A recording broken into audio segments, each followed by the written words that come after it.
দেশের বিভিন্ন স্থানে বন্যা পরিস্থিতির উন্নতি অব্যাহত রয়েছে, তবে এখনও অসংখ্য মানুষ পানিবন্দী হয়ে আছে। বিভিন্ন স্থানে পানিবাহিত রোগ ব্যাধিতে আক্রান্ত হচ্ছেন অনেকে।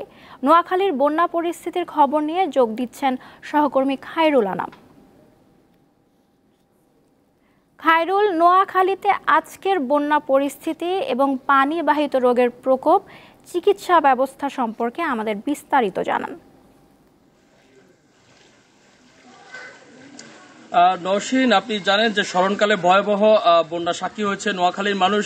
নোয়াখালীর 9টি উপজেলার মধ্যে 8টি উপজেলায় কিন্তু প্রায় 21 লক্ষাধিক মানুষ পানিবন্দী রয়েছে। তবে গেল 3 দিন ভারী বর্ষণ বা বৃষ্টিপাত না হওয়ার কারণে কিন্তু তেমন একটি পানির উচ্চতা বাড়েনি, ধীরে ধীরে কিন্তু পানি নামতে শুরু করেছে। তবে আমরা অন্যান্য সময় দেখেছি যেভাবে পানি নামে সেভাবে ঠিক নামছে না, 2 থেকে 3 ইঞ্চি করে প্রত্যেক দিন পানি নামছে। ঠিক আমি এই মুহূর্তে আছি নোয়াখালীর বেগমগঞ্জ উপজেলার বেগমগঞ্জ ইউনিয়ন। আমার পিছনে দেখতে পাচ্ছেন যে এখনো হাঁটু সমান পানি রয়েছে।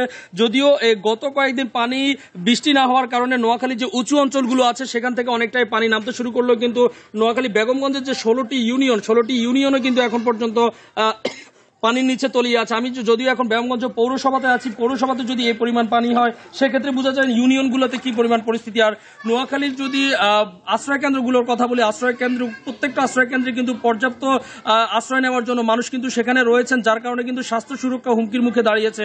প্রত্যেকটা আশ্রয় কেন্দ্রে আমরা দেখেছি শূন্য বয়স থেকে 5 বছরের বয়সী শিশুরা বেশি ডায়রিয়া আক্রান্ত হচ্ছেন। তার পাশাপাশি মধ্যবয়স্ক যারা আছেন তারাও কিন্তু অ্যালার্জি সহ বিভিন্ন রোগে আক্রান্ত হচ্ছেন। এছাড়া যদি ত্রাণের কথা বলি, ত্রাণ কিন্তু নোয়াখালীতে আস্তে আস্তে ধীরে ধীরে ঢুকতে শুরু করেছে। যদিও গেল কয়েকদিন আগে আমরা দেখেছি বিভিন্ন সড়কে তাদের ফুট বা 5 ফুট পানি উঠে গেছে। সেই ক্ষেত্রে কিন্তু কাঁচা ঘর সেগুলো কিন্তু আস্তে আস্তে হেলে পড়ছে।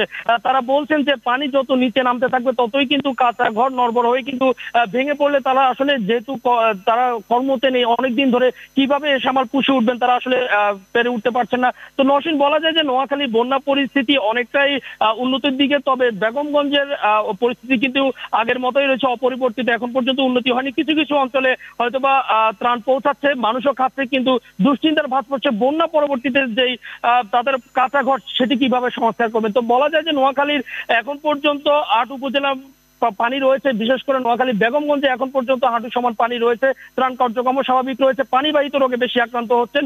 যদিও বেগমগঞ্জ উপজেলা স্বাস্থ্য কর্মকর্তার সাথে কথা বলছি, তিনি বলছেন যে 24 ঘন্টায় স্বাস্থ্য কমপ্লেক্সে পর্যাপ্ত ওষুধ আছে। যাদের পানি বিশুদ্ধকরণ ট্যাবলেট বা গর্ভবতী মায়েদের জন্য কোনো খবর পৌঁছালেই তারা ওষুধ তাদের গন্তব্যে পৌঁছায় দিবেন। তো এই ছিল নোয়াখালীর বেগমগঞ্জ থেকে আমার কাছে সর্বশেষ। নওশীন।